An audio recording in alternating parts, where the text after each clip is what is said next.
Okay, thank you. How are you? Nice live shot. Good to see all of you. Okay, thank you. How are you? Nice live shot. Good to see all of you. Happy Friday. It's great to be back with you. I want to provide an update on President Trump's actions in the wake of the catastrophic air collision that tragically claimed the lives of 67 people at Reagan National Airport on Wednesday night. Everyone in this White House continues to mourn the victims and keep their friends and families in our thoughts and prayers during this unimaginable time. First, within moments of the collision, the president and his newly appointed team were in immediate communication. The president was briefed on Wednesday evening following the crash, again on Thursday morning, and he has continued to receive updates as recovery efforts continue on the ground. The president, as you know, took time to address the nation yesterday afternoon. To deliver accountability, President Trump swiftly signed a memorandum directing an immediate assessment of the Federal Aviation Administration to ensure the federal government is maintaining the highest personnel and policy aviation safety standards. The memorandum directs the Secretary of Transportation and the FAA administrator to immediately review all hiring decisions and changes to safety protocols made during the prior 4 years and to take all necessary corrective actions to achieve uncompromised aviation safety. The review will include a comprehensive assessment and reversal of any deterioration in hiring standards and aviation safety standards and protocols during the previous administration. Aviation safety was addressed by President Trump before this tragic collision even took place. On his second day in office, the president signed a memorandum to immediately stop Biden DEI hiring programs and return to non-discriminatory, merit-based hiring. And in 2018, during President Trump's first term, the Department of Transportation announced it would put an end at that time to use the biological questionnaire that was introduced by the Obama administration, which punished skilled applicants. President Trump has long led on the issue of aviation safety, and he will continue to do so. He will continue to deliver on the promises he made to the American people at record speed. The Senate has already confirmed 8 of President Trump's exceptional cabinet nominees, including most recently Transportation Secretary Sean Duffy, as you of course know, EPA Secretary Lee Zeldin, and Interior Secretary Doug Burgum, who is scheduled to be sworn in later today. We expect the Senate to continue quickly confirming the remainder of President Trump's well-qualified nominees in the days ahead. Earlier this week in the East Room, the president proudly signed the Laken-Riley Act into law, surrounded by Laken's loving parents and sister. This common-sense bipartisan law mandates the federal detention of illegal aliens who are accused of theft, burglary, assaulting a law enforcement officer, and any crime that causes death or serious bodily injury, like the animal who murdered Laken Riley in cold blood. This was the first piece of legislation President Trump proudly signed as the 47th President of the United States, and it will guarantee that Laken did not die in vain. As Laken's mother, Allison, tearfully said during the signing event, President Trump said he would secure our borders and that he would never forget about Laken, and he hasn't. He's a man of his word, and we trust that he will fight for the American people. Those are the words of Laken's mother, and we will never forget them. So to help lock up even more criminal illegal aliens, President Trump signed a memorandum this week to detain them at Guantanamo Bay. This action will expand the Migrant Operations Center at Naval Station Guantanamo Bay to full capacity to provide critical extra detention space for high-priority criminal illegals. Our brave ICE agents continue to arrest more and more of these types of individuals every day in communities across our country. And I have more updates for you. On January 27, 2025, ICE Chicago arrested a citizen of Guatemala who has been convicted of solicitation to meet a child, disturbing, and sentenced to 24 months probation. On January 28, 2025, ICE Atlanta arrested a citizen of South Korea who has been convicted of 9 counts of possession or control of material depicting minors in sexually explicit conduct. On January 28th, ICE New York arrested a Mexican national previously charged by the state of New York for attempted murder and possession of a weapon and assault. And on January 28th, ICE Philly arrested a citizen of Mexico who has been convicted of possession of child pornography. Our message is simple. If you are a criminal, illegal alien, you will be arrested and deported. On another important matter, the nation's report card was released this week, and the news is not good. It showed that U.S. students had record low reading comprehension scores last year. It's National School Choice Week, and in part of the president's commitment to education, he just left a roundtable in the Roosevelt Room focused on this issue with leaders from across the country. The national report card showed that 70% of 8th graders were below proficient in reading, and 40% of 4th graders did not even meet the basic reading levels. This is completely unacceptable to the president, and he continues to take aggressive actions to address this education problem in our country. He signed an executive order this week prohibiting federal funding of the indoctrination of our children, including radical gender ideology and critical race theory in the classroom. The president believes American education should focus on cultivating patriotic citizens who are ready for the workforce. And this action will help get schools back on track and defend fundamental parental rights and education. The president also signed a school choice executive order expanding educational freedom and opportunity for families. And in lighter news, but in exciting news, after announcing our briefing room changes on Wednesday, this White House has received more than 10,000 submissions from individuals across the country who are eager to join all of you. We might have to make this room a little bit bigger to do that, who want to participate in our new media seat at a future briefing. So in this seat today, we have the Ruthless podcast. They humbly started by entertaining small audiences on Capitol Hill, but after 4 years, this program has become one of the most influential podcasts in America. They previously reached #1 on the charts and earned over 25 million downloads as they deliver political news with a humorous touch. The hosts are Josh Holmes, Michael Duncan, Comfortably Smug, and the man joining us today, John Ashbrook.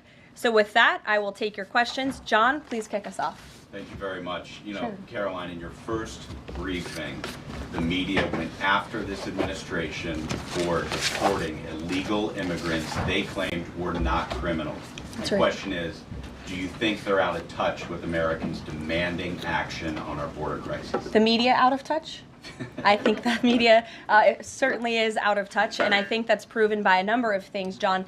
#1, there was a New York Times poll that was released prior to President Trump's inauguration by the New York Times, which of course is a legacy media outlet, that showed that 83% of Americans support deporting the individuals that you mentioned, illegal immigrant criminals, especially those who have committed heinous crimes in the interior of our country. And I received a very actually interesting statistic on this front from ICE this week.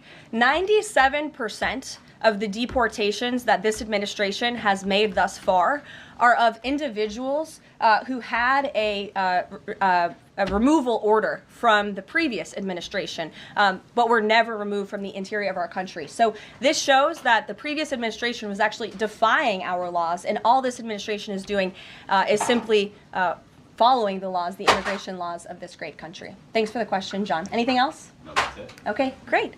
Peter. Thanks, Caroline. If President Trump is telling us that air traffic control towers are staffed with unqualified controllers, these DEI hires who never should have been brought on, then it's not safe to fly commercially, is it? The president was asked and answered this yesterday, and he believes that it is still indeed safe, and Americans should feel safe traveling our skies. With that said, two things can be true at the same time, and we certainly have seen the deterioration of federal hiring standards at the Federal Aviation Administration, and the president wants to increase those standards. He wants pilots in this country who have the great responsibility of flying American citizens by the tens of millions every single day to be chosen for that position based on their merit and their skills. And so the administration will continue to prioritize this. Was the air traffic controller in the DCA tower on Wednesday night hired or not fired at some point because of his or her race? That investigation is ongoing. And so when we have updates on the exact individuals who were involved in the collision, including the air traffic controller, also the pilots of the helicopter and others, we will confirm those. I don't want to confirm names from this podium today. We're not in a position to do that. But I will say the president has still rightfully pointed out that there has been problems with the aviation industry over the past several years. And this started under Barack Obama in 2014. And when the president says on Truth Social, the Black Hawk helicopter was flying too high by a lot, it was far above the 200-foot limit, that's not really too complicated to understand, is it? Is he suggesting a helicopter malfunction or a crew error or a crew doing this intentionally? No, the president is simply stating what he said in that True Social post, which is that the helicopter was flying higher than it should have been, which is one of the reasons that led to this collision. And the other reasons for that are still being investigated, and I will let that investigation play out. Kelly. Some of our colleagues have obtained a memo from the Defense Intelligence Agency that talks about not holding any activities or programming related to Black History Month to be in line with the president's views on diversity, equity, and inclusion. Does the president plan to have a proclamation about Black History Month? In his first term, each of the 4 years of his term, he did so and called on those in government to have programming activities and celebrations. Is he going to do that this year? Yeah, the president looks forward to signing a proclamation celebrating Black History Month. I actually spoke with our great staff secretary. It's in the works of being approved, and it's going to be ready for the president's signature to signify the beginning of that tomorrow. If an agency is calling off those kinds of activities in an attempt to be in alignment with the president's views on DEI and other things, should they adjust that now and have those programs and make those celebrations however they see fit in the office? The president is leading here at the White House, and I'll leave it to the proclamation that he will sign very soon. Mary, great to see you.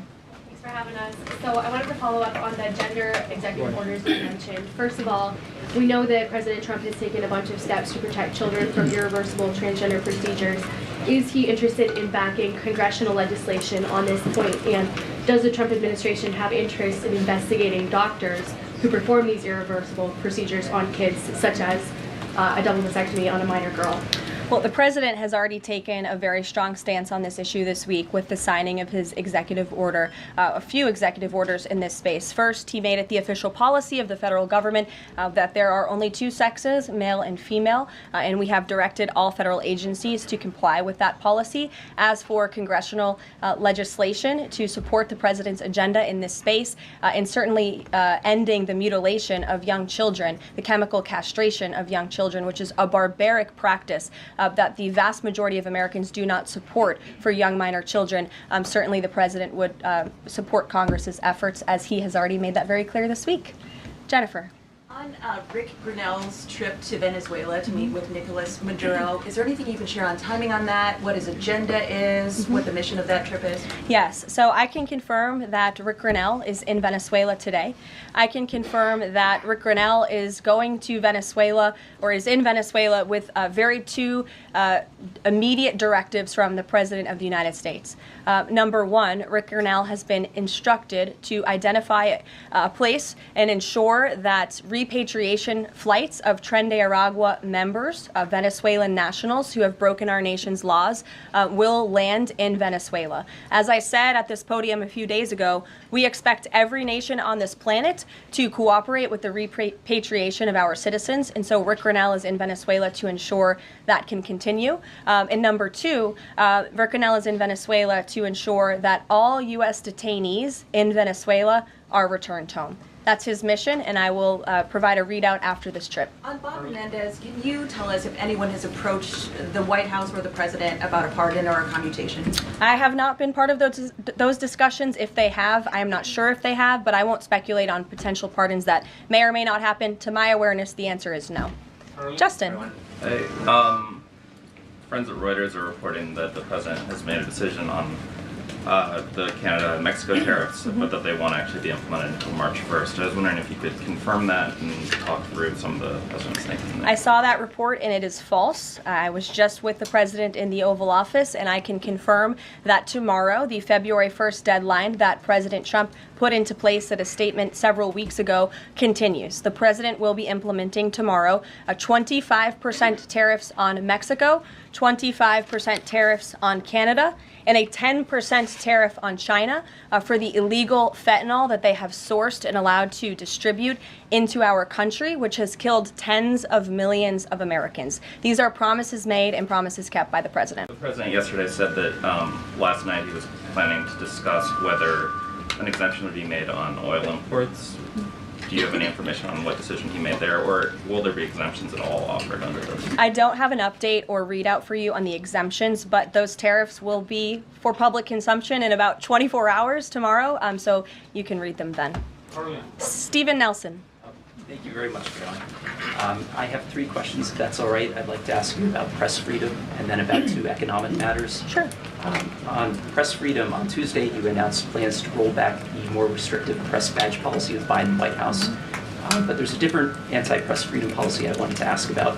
The Biden White House adopted a mysterious pre-screening process for journalists allowed into large event spaces that in the pre-pandemic days of the first Trump term were open to all journalists on campus. This effectively limited the diversity of reporters present and blocked the asking of questions that large segments of the American public wanted answered. As press secretary, can you commit to abolishing this mysterious pre-screening process?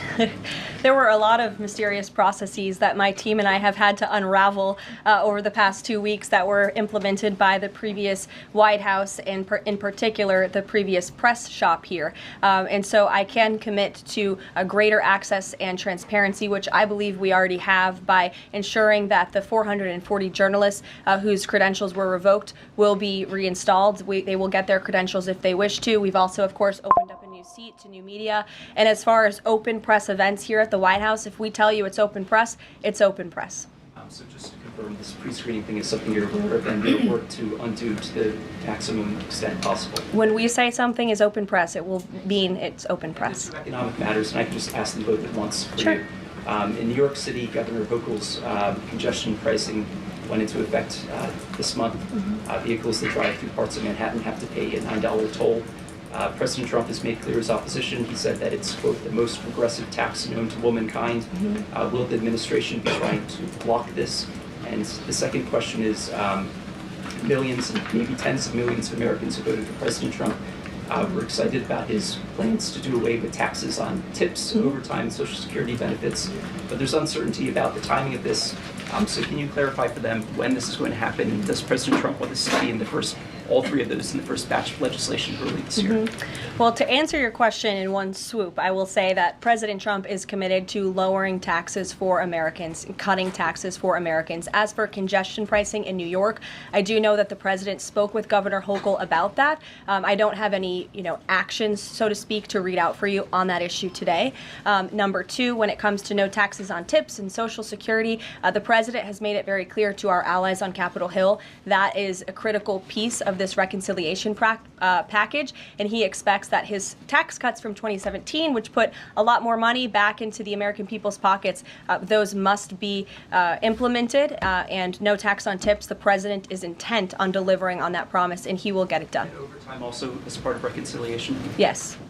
Sure. Thanks, Caroline. Can you guarantee that those tariffs won't increase prices for Americans, including at the gas pump and the grocery store? I think Americans who are concerned about increased prices should look at what President Trump did in his first term. He effectively implemented tariffs, and the average inflation rate during the first Trump administration was 1.9%. In fact, when President Trump left office, it was 1.4%. So President Trump is going to do everything he possibly can to cut the inflation crisis that the previous administration imposed on the American people, and he will continue to effectively utilize tariffs. If those tariffs do increase prices for Americans, will the administration reverse them? That's a hypothetical question, and the president is intent on ensuring that he effectively implements tariffs while cutting inflation and costs for the American people. And, the media has this way of just looking at everything in a microscope rather than looking at the whole of government economic approach that this president is taking. He will effectively implement tariffs. He's also, as I just answered from Stephen's question, administration, committed to tax cuts. He's also clearly committed, as evidenced by his executive orders, to unleashing the might of our energy industry, which we know will eventually drive down inflation. And all the other economic measures that this president has made will have a Trump incoming economic boom, just like we saw in our first term. And has the White House Sure. found any? Fox Business, yes, go ahead. You're welcome. Justin Trudeau, the Canadian Prime Minister, said today that if the U.S. imposes tariffs, he will respond and he will not relent until the tariffs are removed. Are we seeing the start of a trade war with Canada? I don't think so. I think the president is going to implement those tariffs tomorrow, and he will respond to Mr. Trudeau's comments in due time, I am sure. What type of things have to happen? What does the administration need to see in order to avoid those tariffs? Well, the tariffs are incoming tomorrow on Canada, and the reason for that is because both Canada and Mexico have allowed an unprecedented invasion of illegal fentanyl that is killing American citizens and also illegal immigrants into our country. In fact, I have more language for you right here.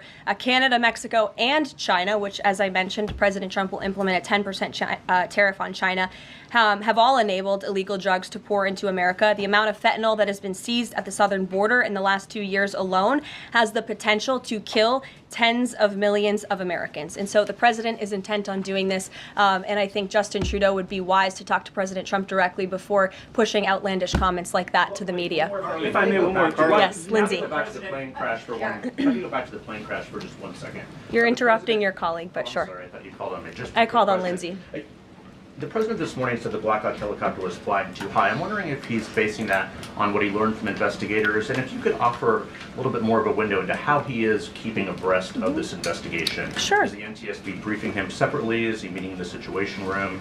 You just sort of offer a window into that. Yeah, the president based that statement on truth, because it is truth and it's fact, and it was relayed to him by the authorities who are overseeing the investigation into this horrific plane collision. And the president, as I said in my opening remarks, continues to be briefed on the collision by everybody across his cabinet, the Secretary of Transportation, the Secretary of Defense, the NTSB, who the commissioner there was in the Oval Office with him yesterday. Lindsay. Lindsay, go ahead.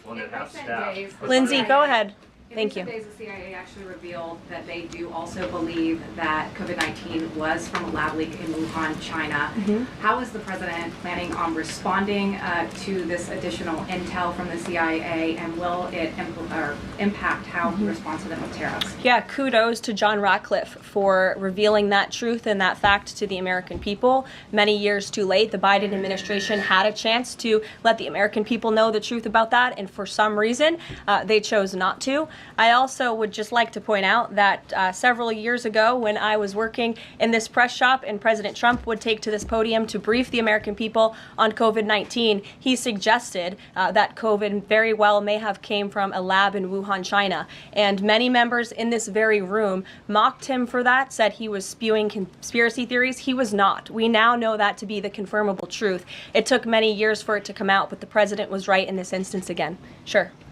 Karoline, thank you. I wanted to ask about Secretary Rubio's trip to Panama first. Sure. What did the conversations look like with President Trump on that? The president of Panama says it is, quote, impossible to negotiate over the canal. So what are you expecting from this visit?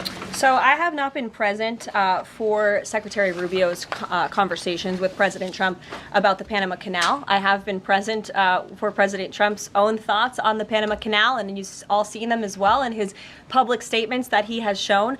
He believes it's unacceptable that the canal is essentially run by the Chinese Communist Party. If you look at both ends of the canal, massive Chinese Communist Party linked companies run the canal. That's unfair to the American people, many of whom lost their lives many years ago building this canal. The American taxpayers are paying millions of dollars for the canal, and the president believes it's in our national interest as a nation for Secretary Rubio to go there and begin these discussions, and that's exactly why he's doing that. Karoline. Sure.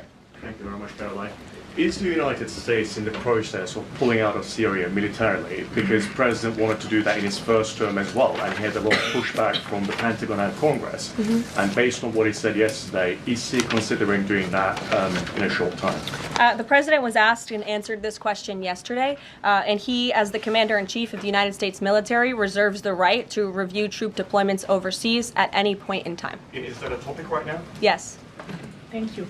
Two questions. So we now know that the staffing was not normal at the air traffic tower, and so with the government freezing the hiring of new federal workers and offering buyouts, are you not afraid that more incidents of different kind could happen with less staffing in different agencies? Well, the president is intent on ensuring that we are increasing staffing at these agencies, and that's why he signed a very strong executive order on his second day in office, immediately terminating DEI hiring practices at the FAA. He also, following the tragic crash, as you all know, in the Oval Office yesterday, signed a memorandum directing an immediate assessment of the FAA to ensure the federal government is maintaining the highest personnel and aviation safety standards.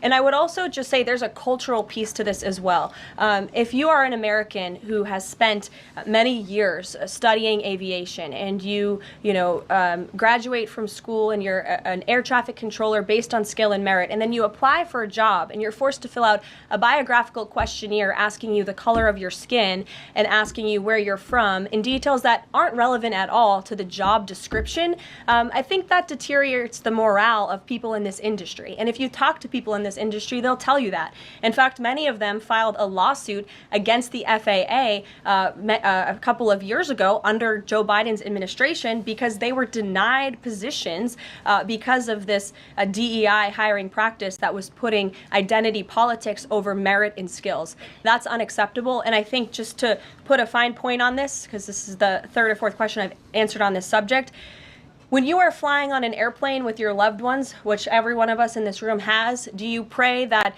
your plane lands safely and gets you to your destination, or do you pray that the pilot has a certain skin color? I think we all know the answer to that question, and as President Trump said yesterday, it's common sense. Rob Crilly. Yeah, I'd just like to follow up on that last question, actually. Has there been any sort of assurance from the FAA that they will immediately improve staffing levels, given the reports of not normal staffing levels on Wednesday? Oh, absolutely. You had Secretary Duffy here yesterday at the White House at this podium saying that he is on it, and we can all trust that he definitely will be. John Decker.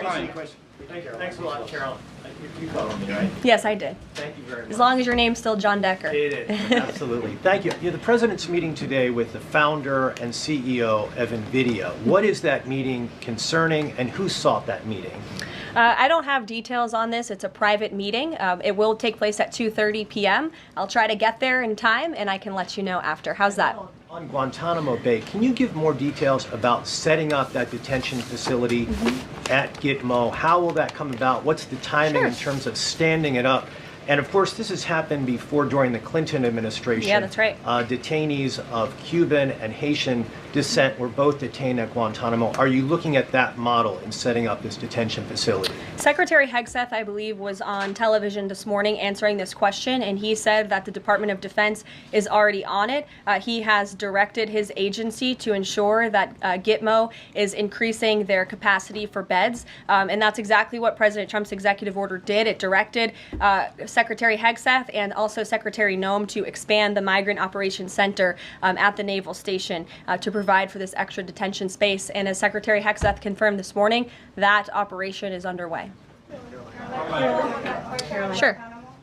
Caroline, on the tariffs, can you clarify whether those will actually be going into effect tomorrow, or whether there might be some lead time? Yes. And are those, they will be going into effect tomorrow? Correct. And are those meant to be in place long term, or is there a scenario in which Canada, Mexico, and China can offer concessions and then they would be removed? At this point, the president has made it very clear those tariffs are going to be implemented and in effect. If the president at any time decides to roll back those tariffs, I'll leave it to him to make that decision. But starting tomorrow, those tariffs will be in place.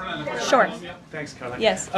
Can you confirm a report by our friends at the Daily Mail that the British Prime Minister Keir Starmer is going to be visiting the White House in February? And also, if I may, do you have any more details on Netanyahu's visit here next week? Sure. I have not seen that report about the Prime Minister. I can go check back with our friends at the National Security Council and get back to you on that. I can confirm that Prime Minister Netanyahu will be here on Tuesday, February 4th, for a working meeting and visit with the President. And I'm sure you will all be here, very excited to cover that visit.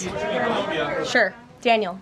Thank you, Caroline. You're welcome. Back on the Guantanamo Bay subject, specifically, obviously, why does the president feel like that's the best location or a good location to make sure that Americans are safe from violent, illegal migrant crime?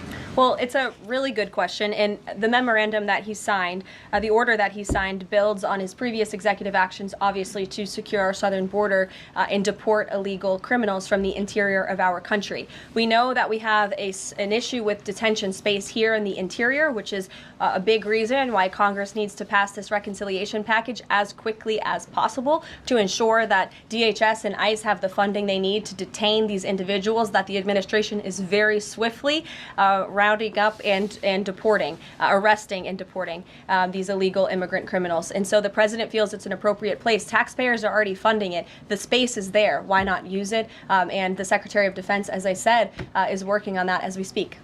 Sure. Karoline, yes. Thank you so much for having me here and answering a question. So I want to talk more about the success that ICE is having finding these violent criminal aliens, some of them being sexual predators. But my friend Ben Bergholm reports that the Chicago mayor and the Illinois governor are preventing ICE agents from going into jails and prisons to enforce detainers against illegal aliens. In Maryland, the Attorney General has also put out a memo hindering local police cooperation with ICE. Does the administration have any comment on leftist state and local officials defying ICE and Trump's deportation efforts? Yeah, I think it's very interesting that Democrat officials in these cities who have been completely overrun and overwhelmed by illegal immigrant criminals would refuse support and help to cure this problem that has especially taken over their cities. I guess they don't want to admit they've been wrong with their sanctuary city policies. I'm not sure. You'll have to ask them about their intentions, but they would be very wise to comply with this administration because this administration is hell-bent on enforcing our nation's immigration laws, and this administration will continue to arrest and detain and deport illegal migrant criminals. And what we won't do is defy our nation's immigration laws like the previous administration, who had these orders of removal on illegal immigrants across the country and were refusing to execute on them. We will continue to remove illegal criminals from our nation's interior. Are these sanctuary city leaders, are they violating the law? I would certainly think so. I'd have to check back on which specific law they're violating, but certainly if they're not enforcing our nation's immigration law, sounds like they are breaking the law. And I would also add that their constituents don't approve of that. You've seen residents in Chicago show up at their city council meetings infuriated with their leadership in that city because they are working very hard to provide for their families. They want public safety and law and order, and their officials have abandoned those very basic American principles in these cities. And the American people want law and order. It's, again, an overwhelmingly popular policy to deport illegal criminals from our nation's interior, and this administration will continue to affect that goal. Sure. A question on Colombia. We just interviewed Colombian President Gustavo Petro, and he insisted that he's not going to take any Colombian deportee from the U.S. if they arrive in South America handcuffed. How this administration responds to that? When did the Colombian president make those remarks? Today, during an interview with us at Univision. Well, I will share those with the President of the United States, and I will get back to you on his response. What happens if Nicolas Maduro? Caroline, there are more than 150,000 disabled Americans who are working today. The president talked a lot yesterday about hiring the best and the brightest to work in the federal government.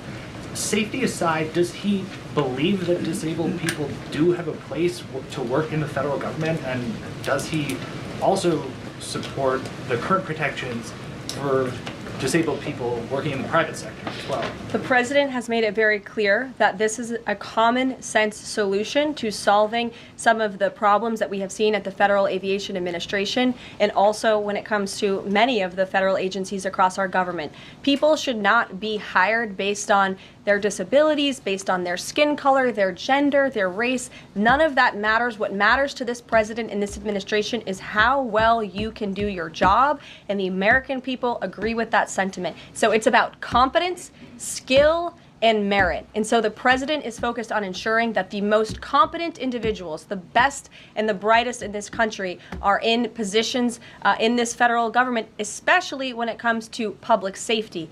Can't overemphasize the importance of those jobs. Sure. So as follow-up on her question before, President Trump is holding China accountable on fentanyl by ramping up tariffs. So how is President Trump planning to hold China accountable on COVID origins? I haven't spoken to the president about the COVID origins specifically in regards to any actions he may or may not take when it comes to China. But as I have previewed quite a few times today, he will be implementing a 10% tariff on China tomorrow. Sure. Hi. Has the president made up his mind about a timeline for tariffs on the EU? No, he has not. And will it be a one-size-fit-all, or will it be differentiated among the governments? I won't get ahead of the president on tariffs when it comes to the European Union. What I can tell you, again, is that the president will be implementing 25% on Canada, 25% on Mexico, 10% on China tomorrow for the reasons that I have repeatedly laid out in this briefing. Newsmax, go ahead. Yes. Thank you so much. No, the gentleman behind you. James Rose. Yes, James. Thank you. Thank you, Caroline. Two quick questions on foreign policy, and then one very long and tedious and ponderous Rosen question thereafter. First, on Iran, we've heard very little about the president's forthcoming Iran policy besides his determination to prevent that nation from achieving a nuclear weapons capability. Is it the president's objective, short of the use of U.S. military force, to use the broad array of his powers to try to hasten the end of the Iranian regime? I think the president has actually made his position on Iran very clear, and he made that clear when there were the negotiations about the ceasefire, which we know obviously is now in place, and the deadline on that ceasefire has continued. He said that Hamas and Iranian-backed terrorists would have hell to pay if that ceasefire didn't move forward, and then quickly thereafter it did. I also do have news on the hostage front, which I'm very surprised nobody asked about this because it is big news story, and the White House applauds the release of 8 additional hostages from Hamas captivity, thanks to the ceasefire deal secured by President Trump. 3 Israeli and 5 Thai nationals are being reunited with their families and their loved ones after being held in unspeakable conditions for over 15 months. And the president remains committed to the release of all remaining hostages, and they should have never been taken by the brutal terrorist group Hamas in the first place. And I think President Trump's working meeting with the Israeli Prime Minister next week emphasizes his continued support for Israel and ensuring that brutal terrorists in that region have hell to pay. Sure. Can I just finish the other 2 questions? Sure. I know you want the long, ponderous Rosen. But first, on the Grinnell trip, as you know, under the previous administration, the U.S. recognized the opposition candidate in last year's elections, Edmundo Gonzalez, now exiled, as the legitimate president of Venezuela. Does the president's dispatching of Ambassador Grinnell to negotiate directly with President Maduro today mean that the U.S. now officially recognizes President Maduro as the legitimate president of Venezuela? Absolutely not. As I made it very clear, former ambassador and now special envoy Rick Grinnell is going to Venezuela with 2 very clear directives. Make sure that Tren de Aragua members, of which there are 400 currently in custody, are repatriated back to Venezuela, and that all United States detainees return home. Thank you very much, guys. Just on the president's use of language in this room yesterday, sure, and without seeking to cast myself as some kind of moral exemplar because it's rather late in the day to try. Nonetheless, this was an event yesterday that began with a moment of silence for the victims of the air crash and the president's own invocation of, quote, a loving God. And then he uncorked that expletive to insult a former cabinet officer. It was the same expletive that I saw him use in the East Room in 2020 when he famously held up the Trump acquitted headline. My question is, if you could shed any light for us on how the president perceives his use of public profanity, which is a practice that certainly sets him apart from all of his predecessors. Does he regard it as an effective communications device, part of his appeal, or is it something that he lapses into inadvertently, perhaps in times of frustration and later regrets? I think one of the things that the American people love most about this president is that he often says what they are thinking, but sometimes lack the courage to say themselves. And I think yesterday at this podium, you heard President Trump express great frustration, perhaps even anger, with the previous administration's policies, many of which have led to the crises that our country is currently facing and that this president is focused on fixing. Thank you guys very much. Have a great weekend. We'll see you next week.